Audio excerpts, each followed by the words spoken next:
Deposit insurance and credit guarantee corporation और DICGC, अब इसका क्या काम है देखो. It is established under the DICGC Act 1961 as a subsidiary of RBI. Insures all bank deposits up to 5 lakh per depositor in a bank. अब आपको पता है कि especially in the olden days there was this huge threat of bank robbery. Do you understand that?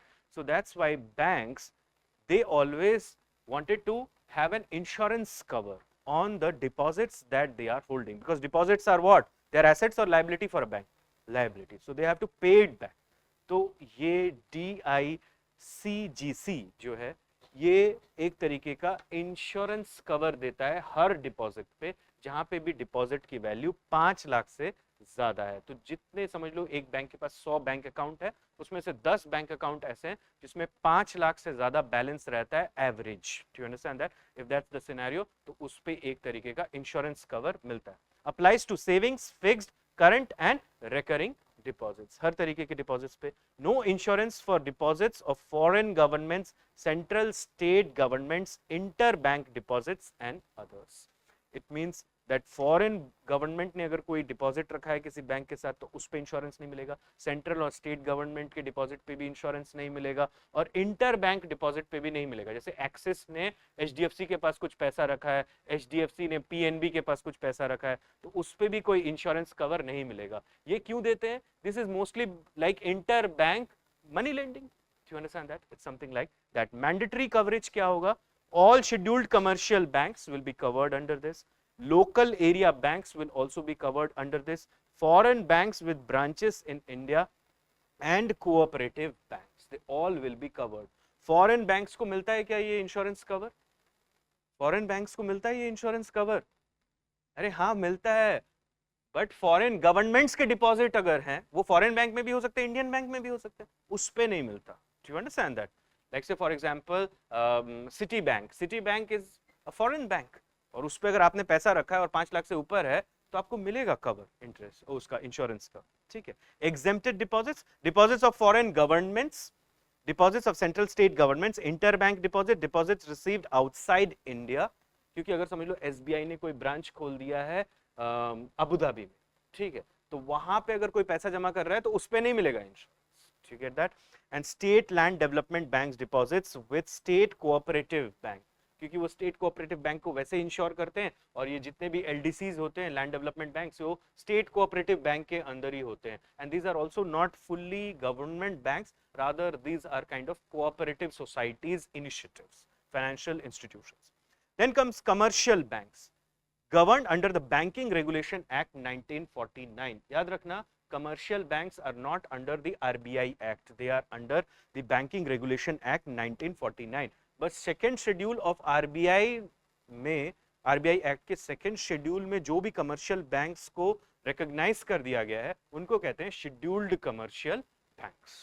Do you understand that? Divided into scheduled commercial banks and non-scheduled commercial banks. Scheduled commercial banks are banks that are included in the second schedule of the Reserve Bank of India Act 1934.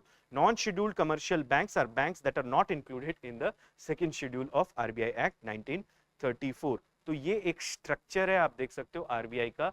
scheduled banks and unscheduled banks, then you have commercial banks and cooperative banks, and commercial banks में भी public sector, private sector, foreign sector, regional, rural, और इसमें भी SBI or associates, other nationalized banks and other public sector banks. These are mostly the public sector banks. Scheduled commercial banks listed under the second schedule of the RBI Act 1934, regulated by RBI, must fulfill the following criteria. और यहाँ से question बन सकता है.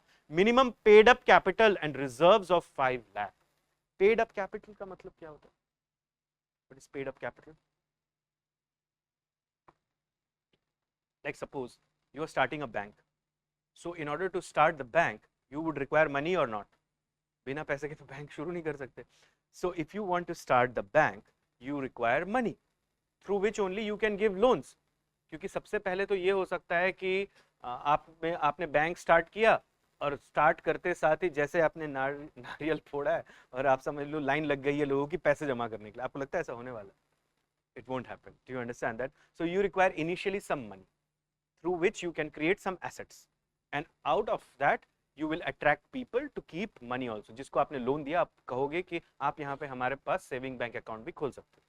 So for that what you want is you want some investments. और investment के लिए क्या करना पड़ेगा, आपको शेयर्स थोड़े डाइल्यूट करने पड़ेंगे.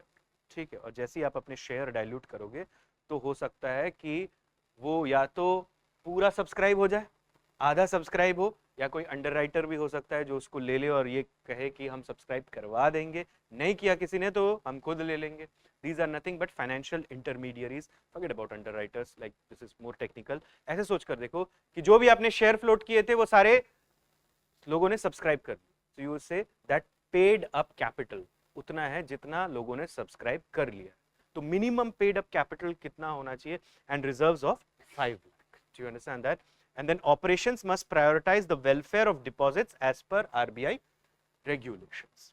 Categories of scheduled commercial banks: State Bank of India, largest public sector bank, comprehensive banking services. Nationalized banks, banks nationalized by the government, example Bank of India, Bank of Baroda. और अभी कुछ nationalized banks को भी privatize करने की बातें चल रही है.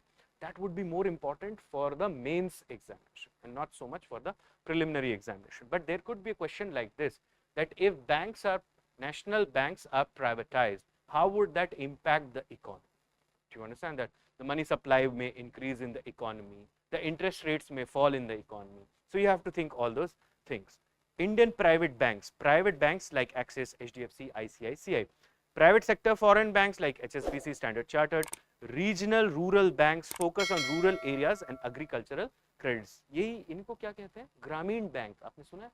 These are the RRBs. Sorry.